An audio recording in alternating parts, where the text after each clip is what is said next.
नमस्कार दोस्तों, स्वागत है आपका अपने चैनल जॉब एट मास्टर पे। जी हाँ दोस्तों, आरआरबी एनटीपीसी का एग्ज़ाम डेट आ चुका है। आप लोगों का एग्ज़ाम डेट जो रहने वाला 5 जून से लेकर 23 जून तक रहने वाला है। अब आप लोगों के पास समय बिल्कुल नहीं बच गया है। अब आप लोगों के पास मात्र 20 दिन बच गया है एग्ज़ाम डेट को लेके। अब आप लोग अपनी तैयारी को कैसे करें? जी हाँ दोस्तों, अब रिवीजन नहीं स्मार्ट प्लान चाहिए क्योंकि अब रिवीजन काफ़ी हो चुका, कोर्स कंप्लीट हो चुका है। अब आप लोग सब कुछ पढ़ लिए। अब आप लोग को जो चाहिए बस स्मार्ट स्ट्रैटेजी चाहिए, स्मार्ट प्लान चाहिए, जिससे आप लोग आरआरबी एनटीपीसी के एग्ज़ाम को क्लियर कर सकें। अगर आप भी गवर्नमेंट जॉब की तैयारी कर रहे हैं तो चैनल को अभी जाकर सब्सक्राइब कर लीजिए क्योंकि यहाँ पे आपको मिलता है गवर्नमेंट जॉब की सबसे तेज और सबसे सटीक जानकारी। जी हाँ दोस्तों, आज मैं आप लोगों के लिए लेके आया हूँ एक 5 टिप्स जिससे आपके एग्ज़ाम को देते वक़्त भी आपको काफ़ी ज़्यादा फ़ायदा होगा, साथ ही साथ हर मॉक में आपको फ़ायदा होगा।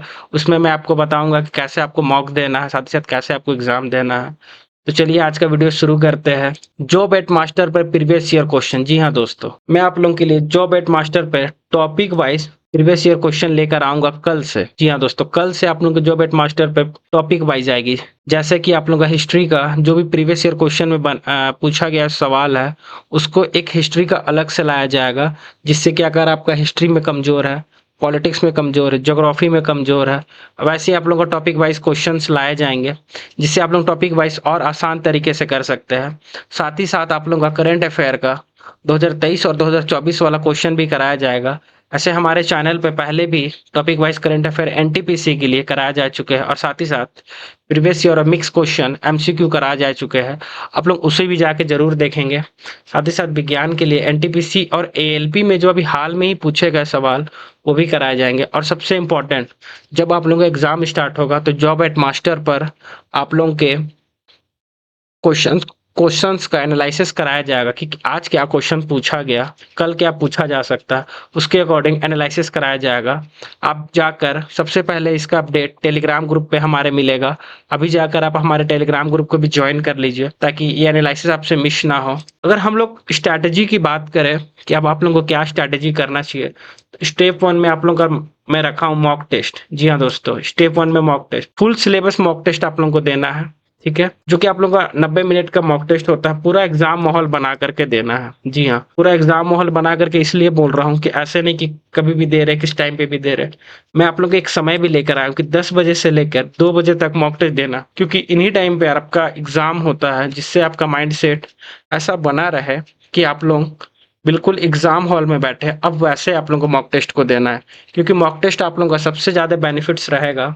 जिस चीज की मैं बात कर रहा था, 5 चीज जरूरी, बस ये आप लोग कर लेंगे मॉक टेस्ट में और एग्जाम हॉल में, तो ये आप लोगों को नंबर को बहुत ज़्यादा ही ऊपर लेके जाएगा।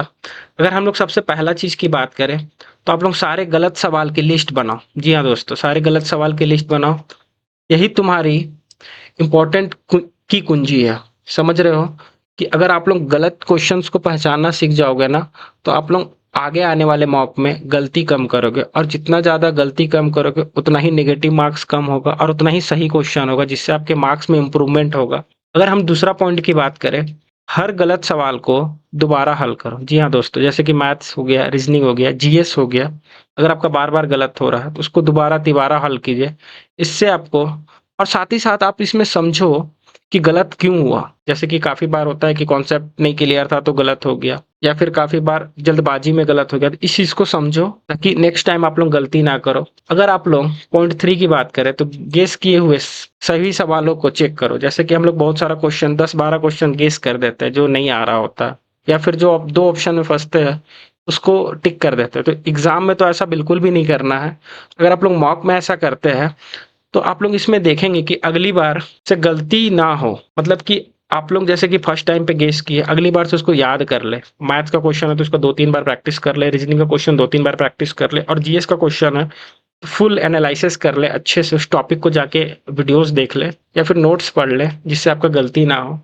ठीक है, अगर बात करें चौथे पॉइंट की, हर सेक्शन की टाइम वाइज एक्यूरेसी देखो कि आप कहीं ज़्यादा टाइम वेस्ट तो नहीं कर रहे हैं, और साथ ही साथ वीक टॉपिक्स, जो आप लोगों का कमजोर टॉपिक है उसकी नोट करो, अगले दिन वही उसी की प्रैक्टिस करो। जैसे कि आप लोगों का मान लेते हैं कि हिस्ट्री में बार बार क्वेश्चन सही नहीं हो रहे, गलत हो रहे, मैथ्स में एलसीएम एचसीएफ से गलत हो रहे हैं, सब सीआईएसआई से गलत हो रहे, तो उसकी बार बार प्रैक्टिस करो, जिससे आप लोगों के मेन एग्जाम में वो चीज़ आप लोगों की गलती ना हो। अगर हम लोग स्टेप 3 की बात करें, मॉक टेस्ट से पहले या बाद में क्या करना चाहिए? आप लोग मॉक टेस्ट देने से पहले 1 घंटा रिवीजन करें। जैसे कि आप लोगों का फ़ॉर्मूला है, वन लाइनर क्वेश्चन्स है, जीएस का है, साइंस का है, वो सब का प्रैक्टिस कर लें, जो आपका पिछले मॉक में गलती हुआ था। इससे होगा क्या कि आप लोगों के आगे वाले मॉक में वो क्वेश्चंस गलत नहीं होंगे और साथ ही साथ आपका मार्क्स इम्प्रूव होगा, और जितना ही मार्क्स आपका इम्प्रूव होगा उतना आपको कॉन्फिडेंस आएगा। अगर हम लोग मॉक देने की बाद की बात करें, तो 2 घंटे सिर्फ आप लोगों को एनालिसिस करना है, क्योंकि एनालिसिस सबसे ज़्यादा इम्पोर्टेंट है। अगर एनालिसिस आप लोग जितना देर करते हो और जितने अच्छे से करते, जैसे मैंने 5 टिप्स में बताया, तो इससे आप लोगों को सबसे ज़्यादा फ़ायदा होगा और आप लोगों का मार्क्स डे बाय डे बढ़ता ही चला जाएगा, जिससे आप लोगों का एग्ज़ाम भी क्लियर होगा। उम्मीद है ये वीडियो आपको काफ़ी ज़्यादा पसंद आया होगा। अगर वीडियो आप लोगों को अच्छा लगा है तो वीडियो को लाइक करें, साथ ही साथ चैनल को भी सब्सक्राइब करें और सबसे ज़रूरी हमारे टेलीग्राम में जुड़े, जिससे आपके 5 जून से एग्ज़ाम होने वाले हैं। उसमें आप लोगों को एनालिसिस क्वेश्चंस मिल सके। चलिए मिलते हैं फिर आपसे अगली वीडियो में, तब तक के लिए आप लोग पढ़ते रहिए और बढ़ते रहिए। जय हिंद।